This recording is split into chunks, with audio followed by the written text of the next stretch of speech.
Entamer cet événement organisé par la French Tech Polynésie par un petit discours d'introduction très rapide. Il y aura peut-être un petit mot aussi du coprésident, pas de mon coprésident, du coup du coprésident Thibaut de Zambert. Merci déjà à tous ceux qui sont présents, même si vous n'êtes pas beaucoup. Je sais que venir le soir comme ça, après la journée, ça peut être fatigant, mais merci à tous de votre présence. On a souhaité recommencer des événements French Tech Polynésie pour redynamiser un petit peu l'association et puis proposer à ses membres et à ceux que je ne connais pas d'ailleurs des événements de qualité. Et là notamment ce soir avec des intervenants qui ont tous une histoire très intéressante à vous raconter sur le lancement d'une start-up et puis de manière générale, de toute façon, l'entrepreneuriat.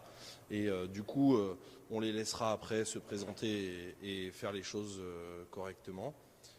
Voilà. Merci à tous d'être présents. Thibaut, est-ce que tu veux rajouter un petit mot Du coup, je réitère, merci à tous d'être présents. On est peut-être peu nombreux, mais il y a quelque chose de très intéressant ce soir, c'est le fait que, comme on peut le voir, et c'était une volonté, il y a des caméras autour, donc en fait, ce qui est pas mal, c'est qu'on va pouvoir avoir un support et qui sera retransmis du coup sur les réseaux pour en tout cas immortaliser ce moment incroyable qui est effectivement le relancement de la French Tech qui renaît de ses cendres, si on peut dire ça comme ça.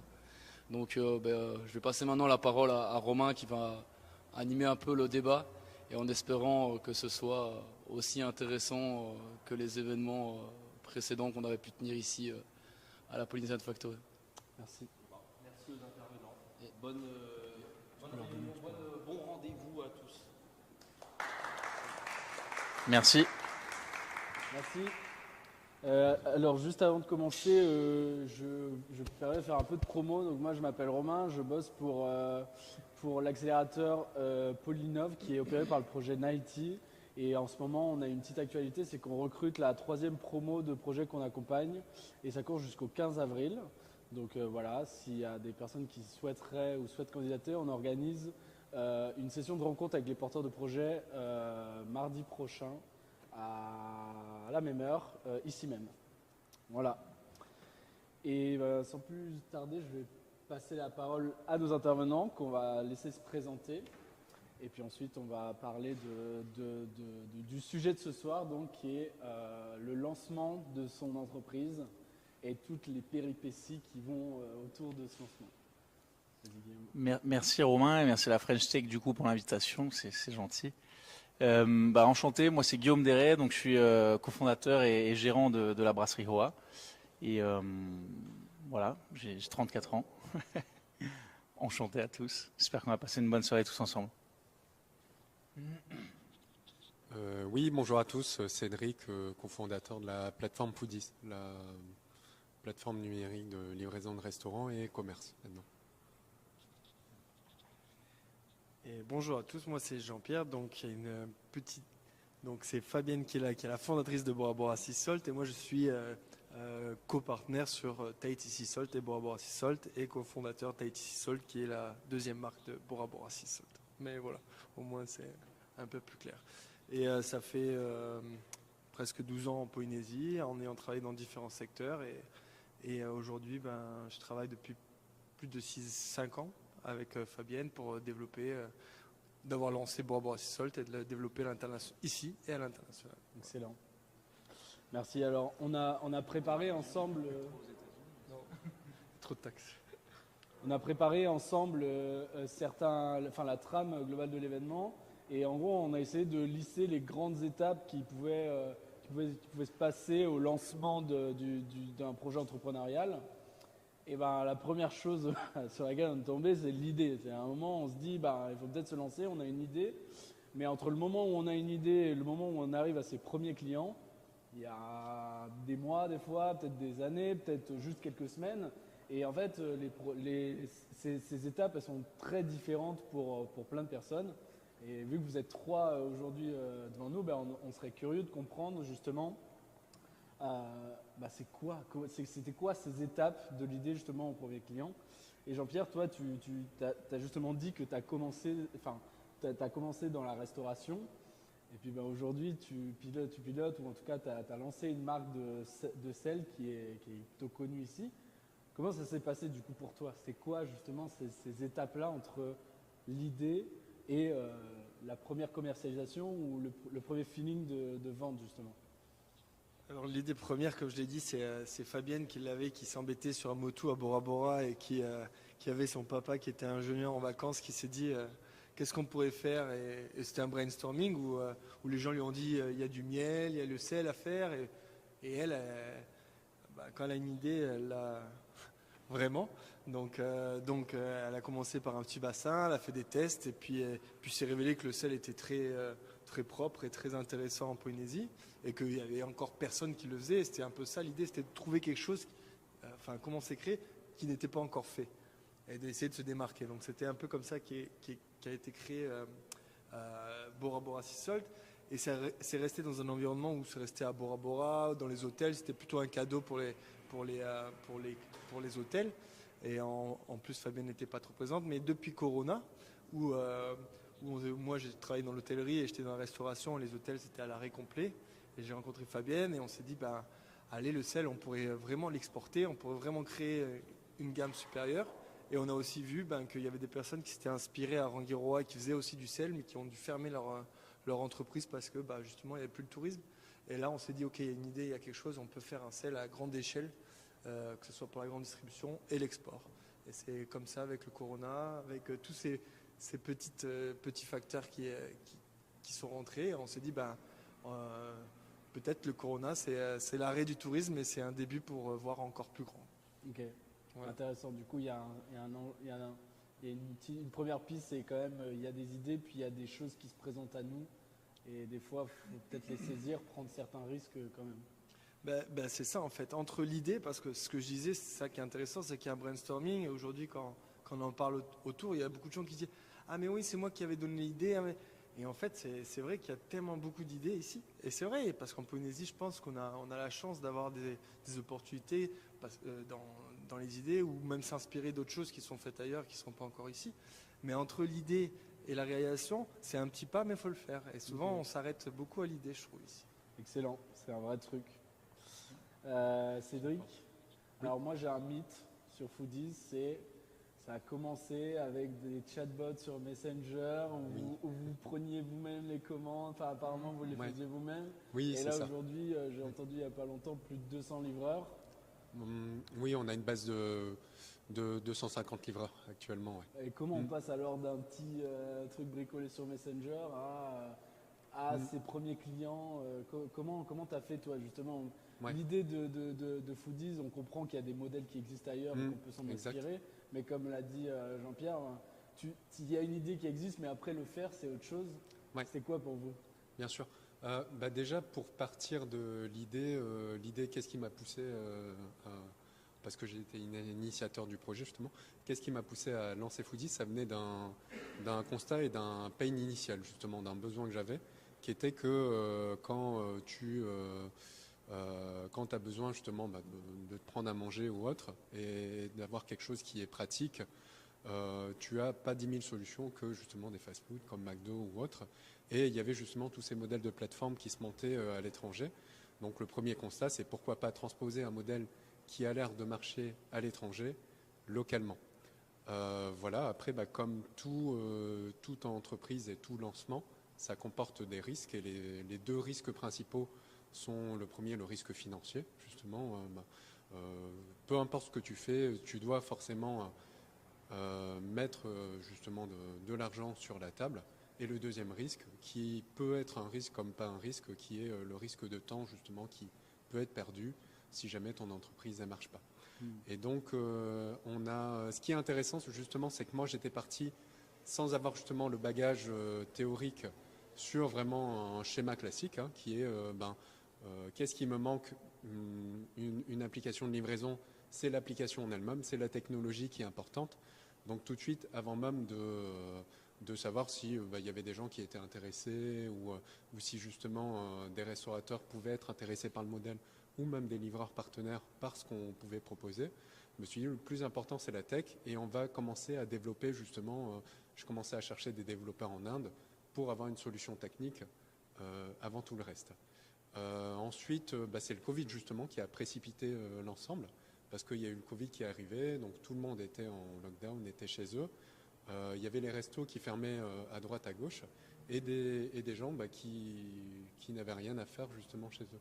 Donc il y avait clairement un pont à faire entre justement des restaurateurs qui essayaient de pallier à leurs charges, leurs charges fixes, le loyer, les salaires et compagnie, et des gens à qui on pouvait apporter un petit plus justement, quelque chose qui pouvait changer de leur quotidien. Et voilà, c'était vraiment cette opportunité qui était à saisir.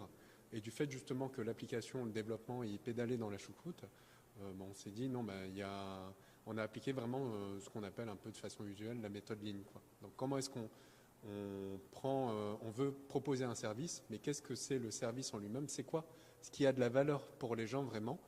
Et à savoir que là, la valeur pour les gens, c'était leur apporter justement un repas chez eux. C'était pas forcément l'expérience applicative ou autre. Et comment est-ce que tu mets en place ce service à moindre frais ou en mettant le moins de frais possible pour qu'ils aient justement le service en question. Donc c'est pour ça qu'on a commencé vraiment par une page Facebook, un chat au départ où on disait on livre, on s'était calé avec une table en plastique aux 3 pontons. À l'époque c'était la roulotte GG, maintenant je crois que c'est Tahiti Smoothie. Et puis on a annoncé sur la page Facebook, grand lancement Foodies, on vous livre ce soir vos plats de la roulotte GG. Et ça a commencé comme ça, où au départ on a eu 0 client pour le coup. Donc on a sollicité nos copines, la famille ou autres pour dire hey, commande, comme ça on va montrer à notre premier partenaire resto que ça vaut le coup et que c'est top avec Foodies. Et puis après, de fil en aiguille, justement, on s'est rodé un petit peu sur la communication. Donc on a eu nos premiers clients. Et après, ça s'est emballé. Ça s'est emballé justement parce que c'était le Covid, il y avait un besoin organique. Et après, là, l'enjeu, c'était vraiment de tenir la charge, quoi. Donc de Messenger où on répondait à la main, on a mis en place justement des boucles d'automatisation, un chatbot, un import vers un Google Sheet pour avoir toutes les commandes qui apparaissaient sur une interface. Et après, on a segmenté le travail, quoi. Il y avait quelqu'un qui calculait les prix à la main, quelqu'un qui envoyait les commandes par SMS aux restaurateurs. Et puis moi, je faisais mon petit schéma dans la tête pour envoyer les commandes aux livrants en essayant de savoir à peu près où est-ce qu'il se situait, où est-ce qu'il allait finir, justement. Et puis, mine de rien, on a réussi à tenir une centaine de commandes comme ça. Donc, c'est une petite fierté avec une équipe de 3 personnes, où on doublait justement de volume de semaine en semaine. Mais c'était super parce que du coup, derrière, comme on était en chat, on a eu un retour direct des clients et on savait très précisément qu'est-ce qu'ils attendaient de la solution. Et que ce soit les clients, quand je dis les clients, c'est au sens large, c'est ceux qui utilisent l'application, c'est les partenaires restaurateurs aussi, qu'est-ce qu'ils valorisaient dans ce que l'on faisait, et aussi les partenaires livreurs derrière. Ok, c'est intéressant. Donc là, on a vu qu'il y a l'opportunité du Covid qui est aussi vraie pour toi, mais il y a aussi savoir un peu pousser les murs en forçant un peu, en disant la famille, soutenez-nous au début pour montrer que ça marche, quoi. C'est aussi un peu provoquer, pas juste attendre que ça tombe parce qu'on avait une bonne idée et qu'on se pense que ça peut marcher, mais c'est aussi un peu essayer de forcer le destin pour... C'est ça en fait, c'est que souvent on a une idée un peu rêvée du produit qu'on veut mettre en place, mais quand on enlève la carrosserie et compagnie, c'est quoi vraiment le moteur et comment tu peux te lancer justement juste avec un moteur tout nu et 4 roues, quoi. Excellent. Intéressant. Bon, et toi Guillaume, moi ce qui m'intéresse c'est que l'idée pour le coup elle est quand même un peu, elle est assez ambitieuse, c'est de dire moi je trouve qu'il n'y a pas assez de bière sur le territoire, je vais en faire une autre. Quand on sait que y a un énorme acteur qui est la brasserie de Tahiti qui est présent sur le territoire, cette idée elle vient comment et comment on la concrétise justement quand on sait qu'il y a un aussi gros acteur qui est présent et qui pour le coup a du poids. Écoute, l'idée au fait elle n'est pas venue d'un coup, j'ai pas eu un instant déclic comme ça, tu vois, mais donc moi j'ai grandi ici et donc quand j'étais jeune, il y avait en gros 2 options, c'était la Hinano ou la Heineken un peu plus chère. Et je suis parti après mon bac faire des études en métropole et j'ai découvert les rayons de supermarchés français avec des dizaines de références de bières différentes, des prix très différents aussi. Et c'était le moment où la bière artisanale commençait à popper un peu en en métropole. Donc, je connaissais pas, tu vois, j'aimais bien la bière, donc vraiment ça va. Je me suis dit, mais c'est top, c'est dommage qu'on n'ait pas ça à Tahiti, et donc c'est plus quelque chose qui est né un peu sur le long terme. Je me suis pas dit un jour, ah bah ça y est, j'y vais. Donc je me suis dit, ça serait chouette quand même de faire ça à Tahiti, de faire, d'apporter, de permettre aux gens qui sont ici de découvrir ce type de produit, ce type de bière, parce que c'est quand même vachement différent de la bière industrielle. Et au fait, à Tahiti, il y a une taxe, ce qu'on appelle la taxe de développement local, qui c'est une barrière douanière sur la bière. Donc c'est à la fois une bonne et une mauvaise chose. Ça permet de favoriser l'industrie locale, mais les bières importées sont très chères en magasin, donc voilà, les gens n'ont pas forcément les moyens de mettre ce prix-là. Donc c'était ça l'idée vraiment, c'était d'apporter de la bière un peu différente, de la bière artisanale, et puis un savoir-faire artisanal sur la bière en Polynésie. Donc voilà, j'ai bossé pendant 10 ans en France, en gros, et puis un jour je me suis dit bon, allez, j'en peux plus. J'étais à Paris, il faisait vraiment un temps pourri. Depuis 2 mois, on avait battu des records de non-ensoleillement, donc j'ai eu envie de rentrer et puis de mener ce projet avec ma femme qui m'a vachement poussé là-dedans.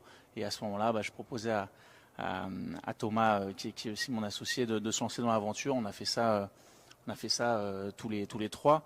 C'est vrai que c'est un marché un peu spécial, la bière à Tahiti. Au début, tout le monde nous disait tu vas te faire casser les jambes par la brasserie. C'est peut-être pour ça aussi qu'il n'y avait pas grand monde, quoi, au fait, sur le marché. C'est un marché un peu particulier, mais je pense aussi que les gens étaient en attente. On est arrivé à un moment où les gens attendaient un peu des bières un peu différentes. Il y avait les importateurs qui commençaient à importer pas mal de bières belges depuis quelques années. Voilà, et le marché poussait un peu pour avoir autre chose. Donc on a eu la chance d'arriver au bon moment, et puis après les premiers clients, on fait on est pas mal B2B quand même. Enfin, on a un peu de B2C, donc direct aux clients. Ce qui nous aide là-dessus, c'est la brasserie, le côté bar, le côté expérience client. Bon, on a ouvert en plein Covid, donc le bar était fermé, mais les gens pouvaient quand même venir. À l'époque, on faisait 1 jour par semaine de vente à emporter. Donc c'était, je sais plus, le vendredi après-midi, je crois. Ouais, voilà, c'était marrant. Et donc les gens pouvaient venir acheter leur bière. Et puis on a beaucoup travaillé aussi dès le début avec les bars, les restaurants, pour qu'ils vendent nos produits, pour qu'ils les mettent en avant. Et je pense qu'il y avait vraiment là aussi une demande, quoi. Voilà. Ok, donc on a quand même un truc qui se rejoint entre vous trois, c'est de dire à un moment il y a un truc qu'on a peut-être vu ailleurs ou qu'on a senti qui manquait localement, et on se dit que il faut y aller. Donc ça c'est l'idée, mais vous avez aussi su passer le pas, parce que en effet, comme tu l'as dit, on a beaucoup d'idées, il y a plein de gens qui disent oui mais moi j'ai déjà eu cette idée, etc. Et puis au final derrière, ce que j'ai l'habitude de dire, c'est que ce qui fait la différence, c'est vraiment la façon de l'exécuter. L'idée, c'est que 2 personnes peuvent avoir la même idée, mais la façon de la faire, cette idée, ça va jouer, ça va faire une différence. Mais ce que toi tu dis aussi, c'est que en fait, il ne faut pas forcément s'arrêter au qu'en dira-t-on. Parce que, en effet, quand on entend la brasserie, ils vont te casser les jambes, c'est vrai que les gens ils vont avoir tendance à se dire on ne veut pas attaquer ce marché parce que ça fait peur. Mais au final, vous avez réussi à l'attaquer parce que vous avez pris un créneau qui est vraiment particulier. Et in fine, en fait, vous ne leur faites pas vraiment de la concurrence, si je ne dis pas de bêtises. Non, je pense pas. En tout cas, c'est complémentaire et c'est fait parler du produit bière au sens large, donc c'est bien pour tout le monde, et voilà. Mais ouais, comment. Ouais, Là, c'était de dire que, en fait, il ne faut pas forcément s'arrêter sur. Non, clairement. Il y a quelqu'un qui va me dire, je sais pas, aujourd'hui, je ne sais pas du tout quel marché. La voiture, il y a déjà Avis. Qu'est-ce qui dit que, aujourd'hui, il y a énormément de voitures. Si toi, tu veux te lancer, mais que tu as un caractère différenciant, c'est pas parce qu'il y a déjà des acteurs sur le marché qu'il ne faut pas y aller, quoi. Non, c'est clair. Je pense que de toute façon, quand tu lances un projet, il y aura plus souvent des gens qui vont te dire que ça va pas marcher, plutôt que génial, c'est trop bien, ça va cartonner, quoi. Donc non, faut surtout pas s'arrêter à ça. Après, faut quand même se différencier un peu de ce qui existe, parce que autrement, soit lancer quelque chose qui n'existe pas du tout, ou alors se différencier par le prix, par le produit, etc. Parce que voilà, sinon c'est compliqué. Ouais. Ok. On va passer à un deuxième sujet qui fait pas mal, qui pose pas mal de questions, c'est celui du financement. Quelles options, comment le faire à moindre coût. Justement, tout à l'heure, Cédric, toi, tu disais, moi je voulais une plateforme au début pour avoir les apps comme les critères nationaux, enfin, ou les critères internationaux qu'on connaît. Mais en fait, tu t'es rendu compte que ça marchait bien sans forcément tout ce shine autour de ça. Et l'app, ça coûte cher en fait, si tu veux une app comme tu l'as dans la tête. Ouais. Donc comment on fait justement pour se dire, on se lance, on lance un truc un peu à moindre coût. Ça a été quoi votre histoire à vous sur ce point-là? Oui, bien sûr. Après, moi, j'avais acheté de la ligne de code en Inde pour le coup, donc c'était quelque chose, je crois que ça, enfin, pour donner des petites masses, ça devait coûter la solution à peu près 5 millions ou autre, quelque chose comme ça. C'était quelque chose qui est encore, après ça dépend, mais finançable sur fonds propres pour le coup. Mais bon, faut savoir qu'après, on a complètement pivoté, on a laissé de côté ce développement pour passer avec une autre solution technique. Disons qu'après, nous, oui, c'est vrai qu'on a pris le parti pris après ça de commencer en low-tech, quoi, tout simplement, et sans forcément mettre beaucoup de moyens, quoi. Là où on a commencé vraiment à chercher des fonds, c'est quand on a dû, nous, recruter des gens pour justement assurer les commandes à notre place et nous concentrer plus sur le développement de la boîte après derrière. Et c'est là où vraiment, on a fait un prêt. Nous, comment on s'est financé? Par un prêt Sofidep, tout simplement. Après la Sofidep, ils ont d'autres modules où ils peuvent rentrer au capital justement pour apporter un peu plus de fonds. Ça a été ça et du coup une demande d'aide à la DGEN où ils nous ont filé, je crois, 2 ou 3 millions parce qu'on était dans le secteur du numérique. Mais ça a été exclusivement ça parce que notre besoin, c'était vraiment nous, ce besoin RH et cet apport de fonds au départ. Après, je sais qu'il y a d'autres modes de financement. Justement, il y a la BPI qui propose certains, où tu peux faire de la levée aussi par différents moyens. Mais nous, notre besoin, c'était clairement la Sofidep qui cadrait par rapport à ça et qui comprenait plus aussi notre modèle de développement, là où une banque classique mettrait un peu plus de frein parce que eux, ils ont des cases et nous, comme on était innovants, on rentrait pas forcément dans ces cases, quoi. Ok, super. Et toi Jean-Pierre, comment ça se passe de se dire, parce que je sais pas, on se dit des salières, je sais, comment ça s'appelle le bac où tu fais C'est le marais salant, mais c'est des tables. Nous, c'est des tables de production. C'est des tables ici. Ouais. Ah oui, donc c'est peut-être un peu moins cher que dans les marais salants en France. Mais comment ça se passe quand on se dit qu'on veut lancer toute une production de sel? On peut partir de zéro. Comment vous avez fait? Alors les tables, c'est à la base assez simple parce que c'est du bois, c'est une bâche alimentaire qui vient des États-Unis, c'est une toile alimentaire. C'est assez simple, mais c'est vrai que le financement a été fait majoritairement par des fonds propres, petit à petit, et en fait ça a grandi doucement. Donc c'est-à-dire que c'est un produit où forcément le packaging, il y avait les frais, fallait acheter le packaging, c'était à chaque fois une certaine somme d'argent. Mais il n'y avait pas vraiment beaucoup de dépenses, on va dire. Après, c'est sûr que quand on commence à avoir un local, après avoir des employés, puis des frais fixes, c'est des choses qu'on n'avait pas forcément avant. Et là, on y réfléchissait à 2 fois. À chaque fois, quand on devait acheter quelque chose, on commençait à avoir peur un peu de ces frais fixes. Mais avant tout, au début, il y avait une histoire, c'est qu'on travaillait avec des employés. Donc les employés, eux, te disaient que pour faire du sel, il faut du soleil, du vent et de l'eau de mer. Mais bizarrement, quand on était avec des employés, c'était beaucoup plus compliqué d'avoir du sel. Jusqu'au jour où on a commencé à travailler un autre format pour la production, c'est-à-dire qu'aujourd'hui, les producteurs ont leur foncier, ont leur propre production qu'on finance, qu'on aide, qu'on développe. Donc c'est-à-dire quand ils ont fini de payer, on les aide à développer, mais on les paye au kilo. Et forcément, il fait beaucoup plus beau. La météo est beaucoup plus clémente quand on paye au kilo. Et ça permet aussi justement, en fait, c'est un peu une sorte d'incentive parce que plus tu vas produire, plus tu vas gagner à ce niveau-là. Donc c'était un peu ça où au début, le financement de payer quelqu'un qui n'était pas efficient et que nous, on ne pouvait pas forcément contrôler, que ce soit en Suisse ou en France ou quand on n'est pas là, c'était assez compliqué.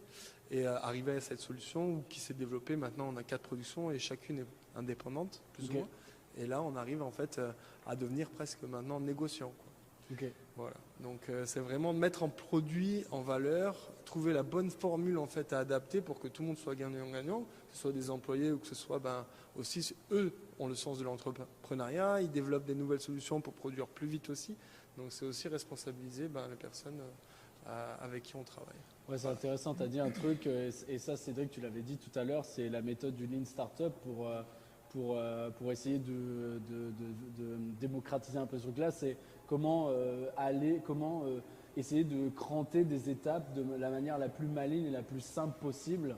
C'est-à-dire, on ne va pas forcément faire des fiches projets de 350 pages si en fait ce qu'on doit faire c'est juste une tâche simple, peut-être autant la faire. Essayer d'aller petit bout par petit bout. Et en fait, toi, ce que tu dis, c'est un peu ça. C'est dire, si on n'a pas beaucoup de moyens au début, bon, on a quand même compris qu'il fallait des fonds propres à un moment. Il faut toujours les apporter. Et puis même dans le cadre de certaines subventions, tu parlais de la BPI, il y a jusqu'à 30% de fonds propres qui sont demandés. Donc c'est un besoin. Mais quand on veut essayer d'accélérer, on peut toujours trouver des façons de faire de manière maligne pour pas dépenser trop. Et espérer qu'il y ait un retour ensuite derrière sur les investissements, justement, non ? Exactement.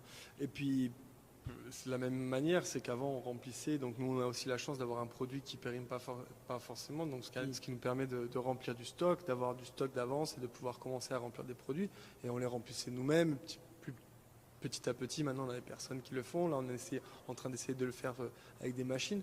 Mais c'est vrai qu'on a eu aussi beaucoup d'aide de la Chambre de commerce avec qui on a fait beaucoup de salons.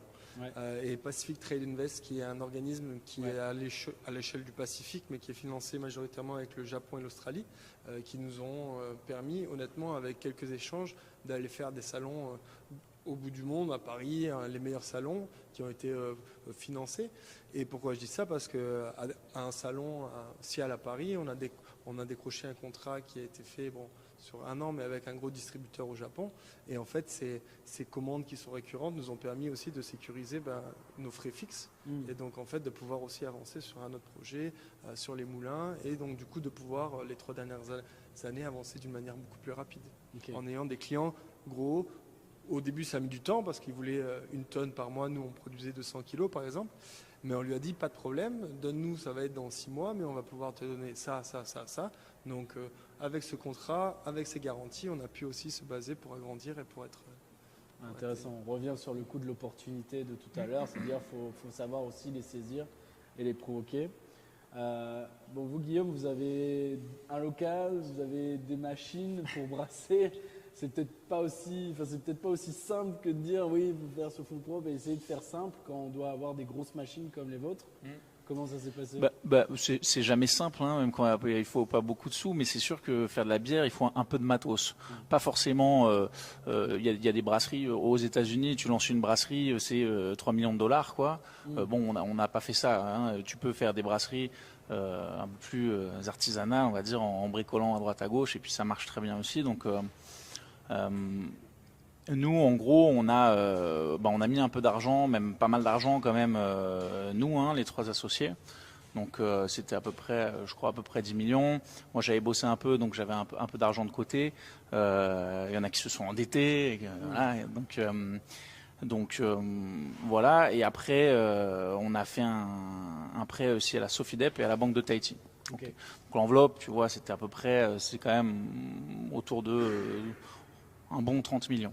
Donc c'est une brasserie qui n'a pas coûté très cher parce que il y a beaucoup de matos qu'on n'a pas acheté neuf. On a acheté du matériel d'occasion, on a acheté des cuves qui n'étaient pas forcément destinées à brasser, mais en les bricolant qui fonctionnent très bien. Tu vois, des tanks Calais par exemple. Des choses comme ça, et donc ça a permis de faire une brasserie qui en matériel coûte, on a retrouvé à Motuuta des fermenteurs qui dataient des années 90, quelqu'un qui avait essayé de monter une brasserie en Polynésie dans ces années-là, qu'on a racheté d'occasion. Voilà. Donc au niveau matos, on a vraiment essayé d'investir quand même, parce que c'est le cœur du réacteur, mais de faire les choses intelligemment pour pas que ça coûte trop cher. Ce qui coûte beaucoup d'argent sur ce type de projet en Polynésie, c'est qu'on produit de l'alcool et on peut pas le produire dans son garage, quoi. Donc il faut, comme tu dis, il faut un local, et là il y a pas mal de travaux pour avoir une infrastructure qui permettent de produire et aussi dans notre cas d'accueillir du public. Donc pareil, hein, on a essayé de faire beaucoup de débrouilles. On a fait l'électricité, des murs, on a fait plein de trucs tout seul. On a le dimanche, une fois par mois, on faisait venir des amis, on faisait un barbecue, on mettait de la bière et puis ils nous aidaient à faire des travaux. Donc voilà, ça s'est beaucoup fait comme ça. Et puis petit à petit, parce qu'au fait au début. Bon, tu dis que tu vas faire de la bière, mais tant que t'as pas ta bière, tu la vends pas, ça intéresse personne entre guillemets, et tu sais pas du tout ce que ça va donner parce que c'est un truc qui n'existait pas ici. Donc, tu dis ok, je sais pas quelle va être la taille, c'est difficile de dimensionner aussi l'outil de production, donc voilà. Et puis au fur et à mesure, une fois qu'on a ouvert, qu'on voit un peu comment ça se passe, bah là on peut lancer des investissements dans les fûts inox, des nouvelles cuves, voilà, améliorer petit à petit. Au fait, c'est comme ça qu'on a fait ensuite, c'est améliorer petit à petit l'outil de production et le local, quoi.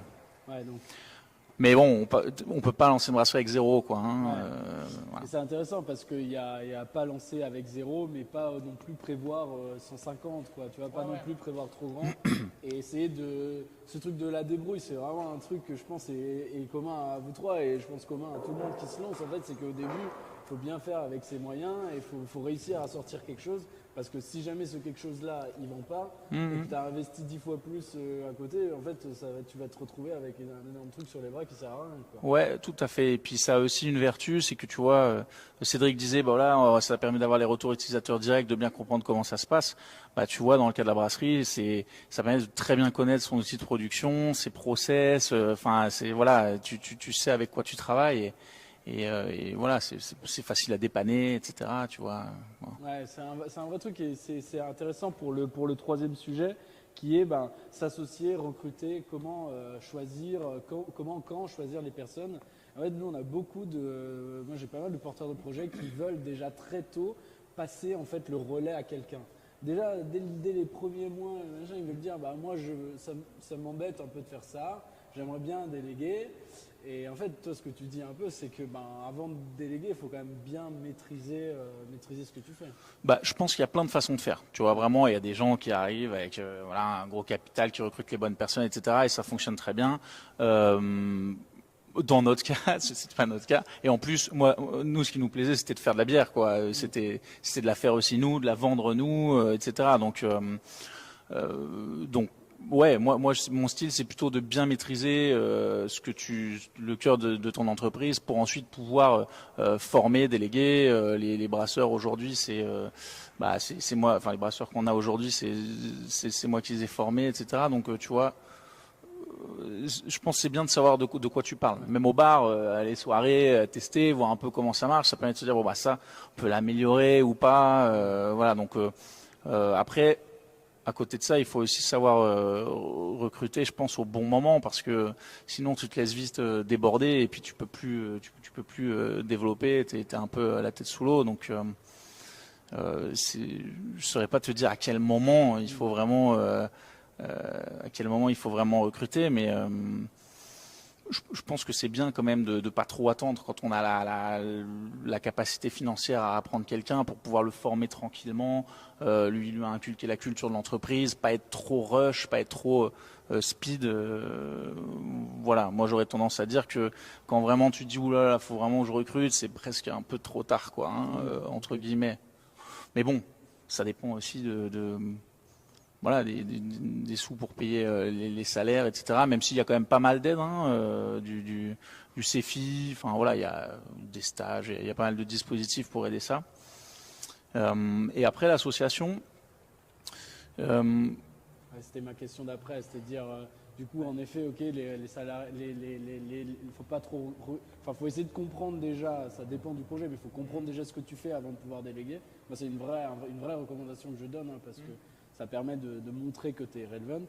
Mais l'association, en fait, tu vas chercher quelqu'un pour peut-être combler des trucs que tu n'as pas, ou alors justement chercher une motivation additionnelle. Dans la salle, il y a un de tes associés. Voilà, je pourrais pas tout dire. Non. Comment ça se passe Non, mais je pense que ce qui est important dans l'association, c'est déjà le fait de partager l'aventure entrepreneuriale, parce que sinon, si tu es tout seul, bon, ça dépend des gens, mais moi, ça me fait moins rire, entre guillemets. C'est quand même différent de partager ça à plusieurs, les réussites et les échecs. Et ensuite, le côté complémentaire, comme tu dis, je pense pas. Enfin, moi, en tout cas, je suis pas à l'aise parfaitement sur tous les sujets, voilà.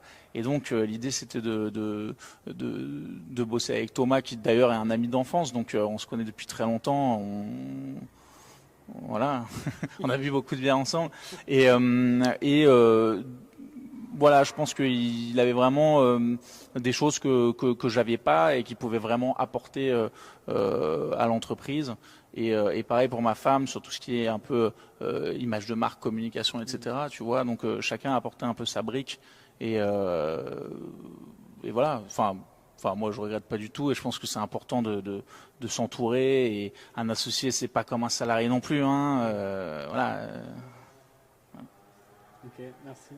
Cédric, toi aussi, tu as un associé que tu as rencontré en cours de route. Oui, exact, ouais. Est-ce que tu peux parler un peu de la rencontre, comment ça s'est fait? Oui, c'est ça. Faut savoir que c'est moi qui ai créé la boîte initialement.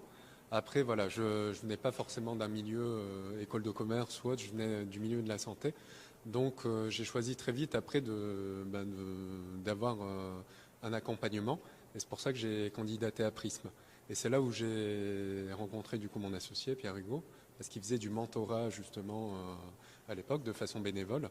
Et puis, le premier rencontre, il m'est bien rentré dedans, quoi, on va dire, parce que c'est un atelier BP, business plan, et puis il dit, ouais, je comprends ta logique, c'est super ce que tu as fait avec les données que tu as eues, mais c'est pas comme ça qu'on monte justement une plateforme. Parce que typiquement, moi, j'y allais au départ en mode side business où je continuais avec mon cabinet qui était, moi, j'étais ostéopathe à l'époque, qui était très lucratif. Et je faisais ça en side business parce que pour moi, une plateforme, ça tournait tout seul, justement, et ça me permettait d'avoir justement du cash supplémentaire. Lui, il faut savoir qu'il vient du milieu de la start-up parisienne. Il a bossé pour un concurrent d'Uber à l'époque qui s'appelait Le Cab. Donc il avait vraiment cette méthode. Et cette méthode justement, oui, une des clés, c'est que tu es obligé de mettre des fonds, justement. Et même au départ, dans le cadre, nous, de la livraison de plats, tu es obligé de sécuriser des livreurs et de mettre des livreurs même si tu n'as pas de commande. Et tout ça, ça demande des fonds, ça demande une prise de risque justement supplémentaire et un calcul, une optimisation et un degré de complexité en plus. Bon, ça fait partie des choses. Déjà, il avait une validation de par sa méthode. Et après, on a appris à se connaître petit à petit. Enfin, l'association, je pense ça souvent comme un couple en fait. Ouais. Où j'ai vu en gros, il était plutôt beau gosse, quoi, on va dire. Il avait des compétences, mais c'est plus lui qui m'a couru après justement dans le fait où je sais pas pourquoi en fait initialement, mais il a dû percevoir quelque chose. Et de fil en aiguille, on a discuté. L'une des premières choses, c'est vraiment pourquoi est-ce qu'on fait. Pourquoi est-ce qu'on se lance là-dedans, tu vois? Ça peut être pour plusieurs choses, hein. Ça peut être pour le côté pécunier, justement. Ça peut être pour l'amour du projet, le fait de vouloir faire quelque chose qui a du sens. Et du coup, vraiment, fondamentalement, c'est la première discussion qu'on a eue. Et on a vu que on avait pas mal de matchs là-dessus, quoi. Après, c'est aussi comment est-ce qu'on prend des décisions, quoi, typiquement. Et c'est vrai que c'est là où on s'est pas mal rejoint, c'est qu'on est des gens très rationnels, même trop des fois, et où du coup, nous, notre prise de décision, ça se fait toujours par matrice, où on essaie de cruncher au maximum les choses par des chiffres, justement, pour aboutir à un truc qui fait A plus B. Non, là, il y a plus de valeur, c'est clairement là qu'il faut aller, quoi, typiquement. Voilà ce que je peux dire côté association. Donc pour la petite histoire, on est associé à 50-50. C'est un truc où des fois on ne te le recommande pas forcément, justement, parce qu'il y a risque de blocage de la boîte si jamais on ne s'entend pas. Mais nous, c'était important pour nous qu'à la base, il y ait vraiment quelque chose d'égalitaire. Okay. Parce que tout découle de là, en fait. C'est que même symboliquement, s'il y a quelqu'un qui a 1% de plus, mécaniquement, il a plus d'emprise, justement, et plus d'arbitrage sur les décisions. Et nous, c'était hyper important, voilà, que dès le départ, ça soit égalitaire. Voilà. Sur le côté association, je ne sais pas s'il y a d'autres questions. Non, par rapport à c'est ça. bien. Ouais. Et Ouais. sur la partie recrutement, Sur du la coup partie recrutement, c'est vrai que là, ce qu'il faut se poser comme question, c'est vraiment, je rejoins justement Guillaume dans le fait qu'il faut déjà connaître ce que tu fais avant de recruter, ne serait-ce que pour manager et puis contrôler et être sûr que du coup ça soit bien fait. Et après, ça dépend vraiment de la vitesse à laquelle tu veux que ton projet y prenne justement. Tout conditionne cela. Et qu'est-ce qui conditionne la vitesse? Ça conditionne, ce qui conditionne cela, c'est ton degré de sûreté par rapport à ce que tu vends, justement. Et c'est les premières infos. Quelle est l'appétence des clients pour ta solution? Et c'est ça vraiment qui va te dire, ben oui, j'ai un truc qui parle aux gens, justement. Là, je peux me permettre d'accélérer, soit d'emprunter, lever des fonds et compagnie, et du coup recruter mes premières personnes. Et je pense que c'est vraiment ce qui conditionne les choses, quoi. Premièrement, l'appétence qui te permettra de te dire, je prends plus ou moins de risques, justement, pour recruter plus ou moins de personnes et me dégager du temps pour avoir de la strat après. Excellent. Excellent. Toi, Jean-Pierre, comment ça s'est passé la partie association? On a compris que ton associé était dans la salle aussi. Donc, intéressant d'avoir ton retour aussi. Ouais, comme il dit, un associé c'est comme un couple, nous c'est les deux. Donc c'est encore plus vrai. Ça s'est fait en fait complètement naturellement parce que, encore une fois, j'étais dans l'hôtellerie, j'étais directeur de la restauration au Conrad à Bora. Et c'est vrai que pendant cette pause qui était forcée du Corona, Fabienne était aussi bloquée sur le territoire et ça faisait 4 ans qu'elle avait lâché. Et il y a une troisième personne qui est la gérante sur Bora qui gérait, mais vraiment à petite échelle. Donc c'était vraiment plutôt comme quelque chose qui tournait pendant 3 ans, mais c'est vraiment au Covid où il y a eu la SARL qui était montée, ou voilà. Et en fait, ça s'est fait naturellement comme le couple, en fait, j'ai envie de dire, parce que moi j'étais plus ce côté financier, ce côté un peu plus structure, et était plutôt le côté artistique, créatif, ou voilà. Et après, pareil, quand on a commencé à démarcher les nouveaux marchés, était plutôt le côté allemand, parce qu'elle a les Suisses allemandes, en Europe, plutôt anglais, moi plutôt le côté français, plutôt le côté local pour trouver le distributeur. Moi, j'étais plus le côté commercial. Enfin, ça s'est fait assez naturellement, et aussi, c'est aussi hyper important, moi, je trouve, d'un associé, parce qu'il faut savoir dire stop à quelqu'un quand il se trompe. Et c'est vrai que quand on a la tête dans le guidon, s'il n'y a personne qui se retient, et puis ça permet aussi d'argumenter. Et je pense que l'argumentation, c'est le plus important quand il y a une décision, c'est d'avoir des arguments. Et quand on est tout seul, les arguments, on se les grossit tout seul. Et donc, du coup, on n'a plus cette réflexion qui permet de se dire ah oui, en fait, peut-être mon argumentation, même moi, en fait, quand je me réécoute, elle n'est pas bonne, quoi. Ouais. Et souvent, moi, ça m'arrive, je vais faire des présentations, et quand je fais la présentation, je me dis, en fait, ça, c'est pas ce que je voulais dire, et c'est peut-être pas ça que je voulais faire. Ouais. Donc, aussi, le fait d'avoir une association, pour moi, je trouve que c'est assez important.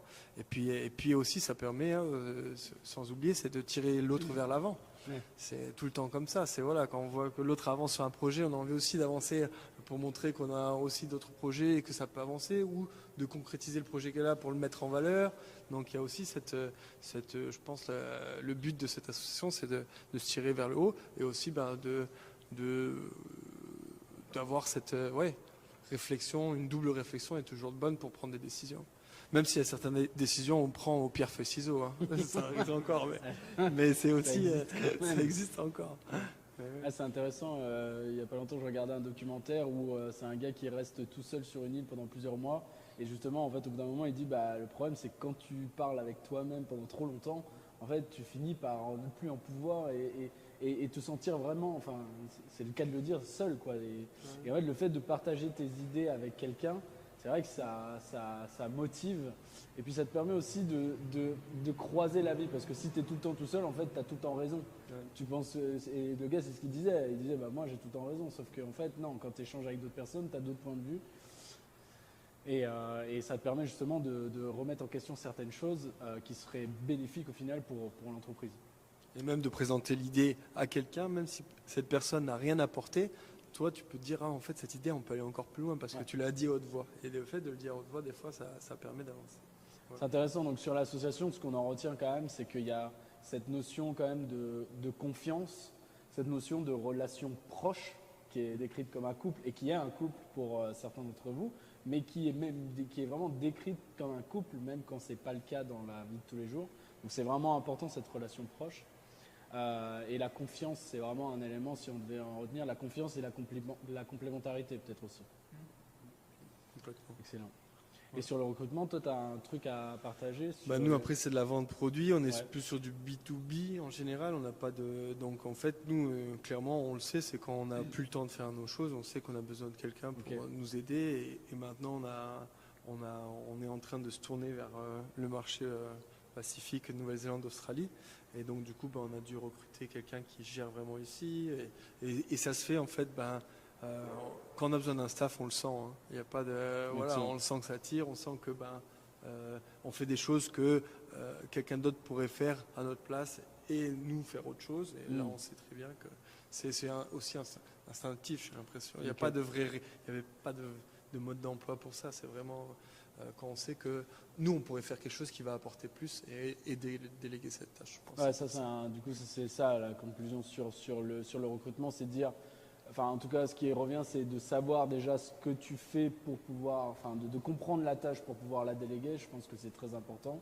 D'aimer ce que tu fais pour pouvoir partager aussi ta passion lorsque tu la délègues. Et puis sentir quand, en fait, toi, tu as un bloqueur de temps, parce qu'au final, on est tous égaux face au temps, on a tous 24 heures dans la journée. Quand tu es un bloqueur de temps par rapport aux tâches et que tu sens qu'il y a certaines tâches que tu pourrais faire mais que tu n'as pas le temps de faire qui pourraient avoir plus de valeur pour la boîte, c'est peut-être à ce moment-là qu'il faut réfléchir à amener quelqu'un.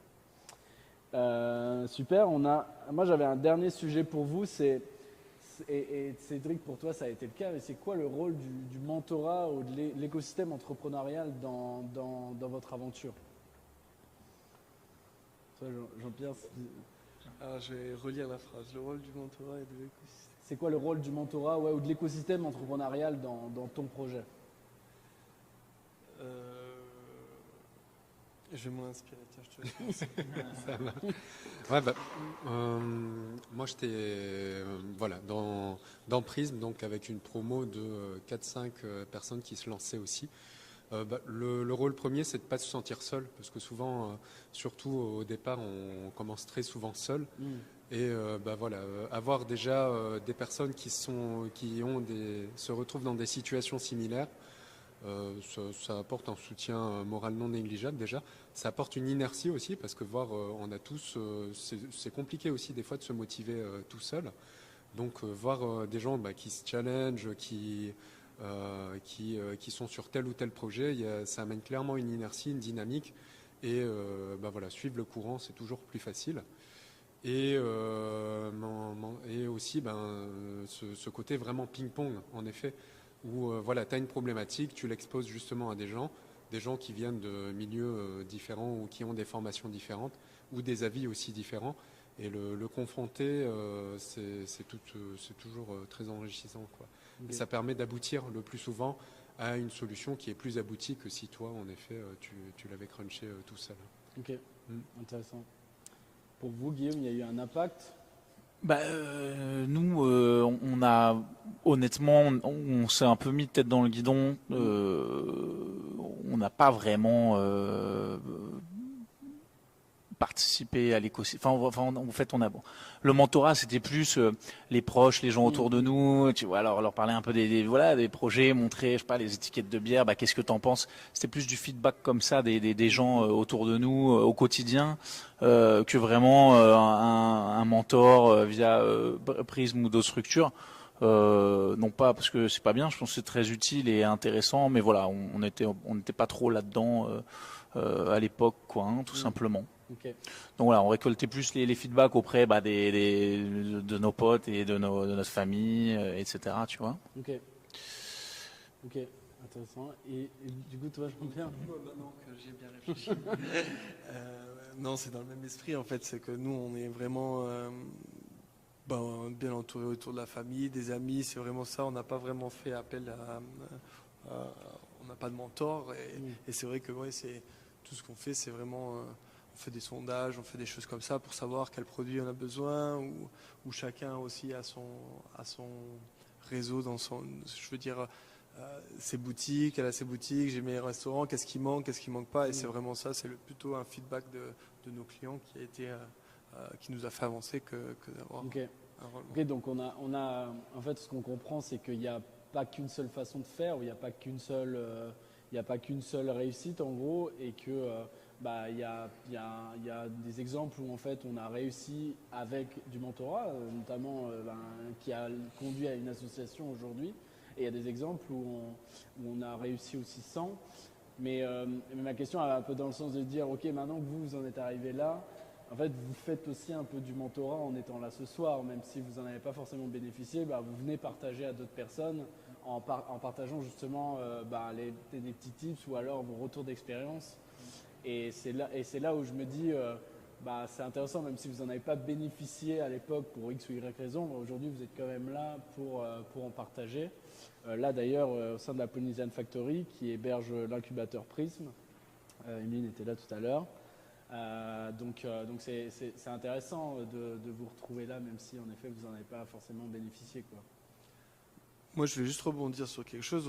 Quand on a eu l'idée d'exporter, on n'avait jamais exporté ni l'un ni l'autre. On savait même pas ce que c'était un code douanier. Donc, et en fait, il y a aujourd'hui la possibilité. J'ai envoyé 1000 emails pour en fait avoir l'email d'une personne. J'ai regardé des tutos. Et en fait, on a tous l'impression que c'est une montagne quand on commence une idée ou qu'on a envie de faire quelque chose, mais quand on creuse vraiment, c'est beaucoup plus simple que ce qu'on pense, quoi.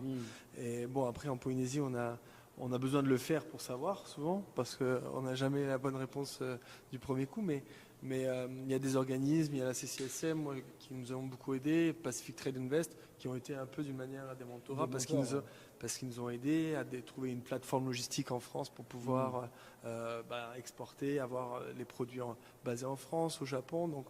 Donc il y a quand même cette idée de chercher l'information. Il ne faut pas attendre qu'elle tombe et d'aller la chercher un peu, parce que personne n'ira la chercher pour vous. Ouais, c'est intéressant. Moi, c'est exactement ça, hein.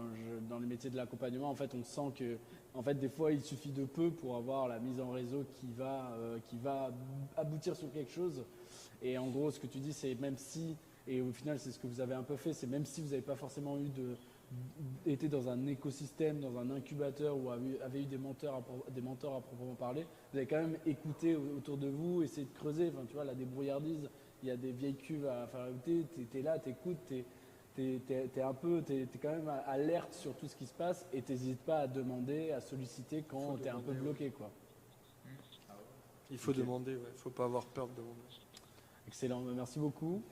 Alors on va redonner la parole à Thibaut, puisque on avait préparé, enfin ils ont préparé quelque chose à annoncer. Exactement. Ouais. Attends, tu peux me donner. Merci. Je pense pas que ce soit très glorieux. Non, tout d'abord, c'est la conclusion. Ok. Non, mais tout d'abord, je trouve que moi, je tiens à vous remercier personnellement d'avoir en tout cas accepté l'invitation. Aujourd'hui, un des rôles de la French Tech, c'est clairement de stimuler l'innovation et l'entrepreneuriat. Je pense qu'aujourd'hui, vous êtes complètement synonyme de ça. On a pu le voir au cours de cette discussion. Vous avez tous les trois en fait, des parcours très différents, mais qui ont tous les trois amené à un certain succès. Et je sais que le succès, c'est très relatif parce que, je le comprends, on n'y arrive jamais. Quand on a atteint le step, on se dit, on ne le voit pas forcément tout ce qu'on a fait derrière, on est toujours à la phase suivante, etc.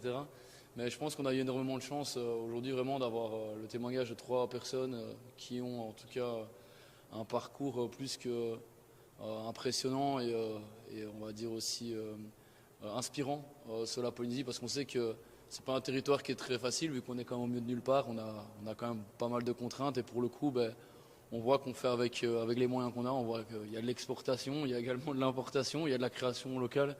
Et franchement, je pense qu'aujourd'hui, les 3 entrepreneurs qu'on a pu entendre aujourd'hui, il y a quand même une certaine, pour ma part en tout cas, une certaine forme d'admiration et qui dit en fait, et le message qui fait passer, c'est de se dire, oui c'est possible, il suffit de se lancer et comme on a pu le conclure, Romain a pu le conclure, des fois il suffit juste de se baisser, de ramasser, de mettre l'énergie dans ce qu'on fait. Et je pense qu'après les choses elles finissent toujours par arriver. Je pense que c'est une bonne manière de faire les choses. Bref.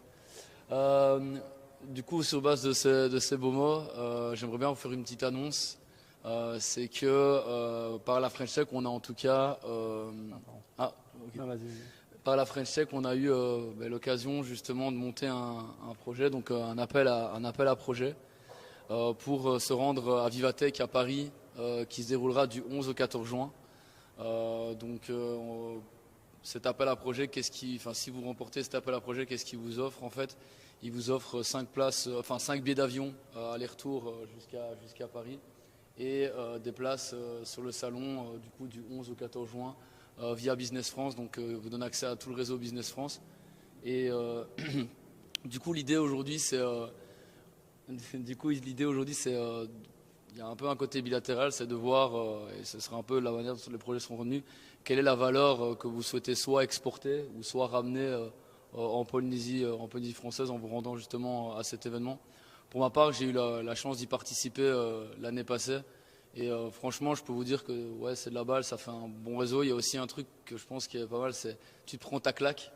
Parce que la Polynésie, c'est cool, mais on reste quand même sur une petite île. Et des fois, c'est bien de se prendre cette petite claque qui te remet bien les idées en place. Tu te dis, ouais, ok, il y a beaucoup plus grand. Et ça t'inspire, hein, ça te remet le côté où tu dis, allez, j'ai envie de redonner. Et c'est très positif, je trouve, pour ici. Mais donc, pour le coup, ouais, il y a 5 projets qui seront retenus.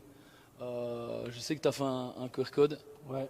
Donc, pour ceux qui veulent y participer, donc il y a un QR code qu'on mettra à disposition sur les réseaux et qui vous permettra justement, si vous êtes retenu, de vous rendre à Vivatech du coup du 11 au, si je dis pas de bêtises, du 11 au 14 juin. Ouais, pour préciser, Vivatech, c'est un des plus grands salons français. C'est en France, mais c'est un des plus grands salons européens sur la technologie. Ouais, mondial même, j'avoue. Avec le CS de Las Vegas, ouais. Du coup, c'est un salon qui est plus focus technologie, donc peut-être un peu moins pertinent pour la brasserie ou pour Tahiti Sea Salt, mais dans le cadre de la French Tech, il y avait eu pas mal de demandes, donc c'est plutôt une belle annonce, je trouve, pour les projets locaux. Donc, après, si je peux dire, Vivatech brasse large. Donc pour moi, Vivatech, c'est un peu l'innovation au sens large. Donc moi, je pense que honnêtement, ça peut être pour toute personne qui a envie de ramener l'innovation ici en Polynésie française. Tu peux trouver tout. Je me souviens quand j'y suis allé, tu avais à la fois même des personnes qui avaient innové sur la mise en place de création de parfums automatisés en fonction du goût. Et tu avais un POC qui était là en temps réel, donc même sur des aspects un peu plus industriels, etc. Tu avais là ça va un peu loin, mais tu avais des voitures à hydrogène avec des consommations. Donc mais vraiment, c'est ultra large. Et c'est un peu ce qui fait aussi le succès, je pense, de Vivatech, c'est que tu as tout type d'industrie qui est représentée. Et aujourd'hui, je suis même persuadé que ce soit dans même le sel, la bière, ou même l'applicatif. Je pense qu'il y en a pas mal, et de l'applicatif centré nourriture, il y en a pas mal, mais tu peux y trouver ton compte. Et il y a une phrase qu'on m'a dit quand j'y suis allé et que j'ai quand même bien noté, c'est ça rejoint un peu, je pense, que ce qui a été dit, c'est your network is your net worth. Donc en fait, pour la petite traduction, désolé pour mon accent, on ne peut plus dégueulasse. Ce qui veut dire que ton réseau, c'est vraiment ta valeur nette.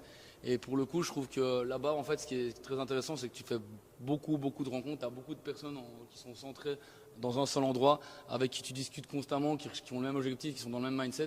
Et tu pars de là, c'est vraiment une expérience super enrichissante, qui, même si tu n'en tires vraiment rien en termes de network, comme je le disais, en termes de stimulation mentale, et quand tu reviens ici, tu es reboosté bien pour 1 an, voire 2 ans, dire j'ai envie de faire changer les choses, j'ai envie de revenir ici pour faire quelque chose de bien, etc.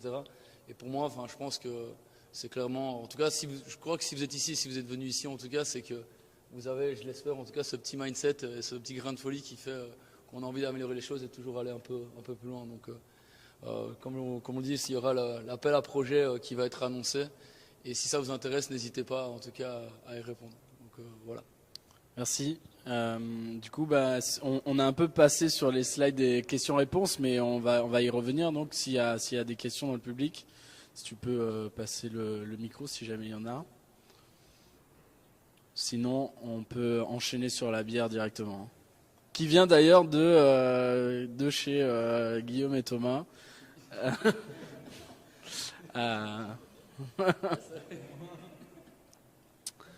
Ok. C'est bon? Ah bah, c'est que c'était très clair. Merci Peut-être beaucoup à tous les remercier, trois. On peut les remercier, on peut les applaudir.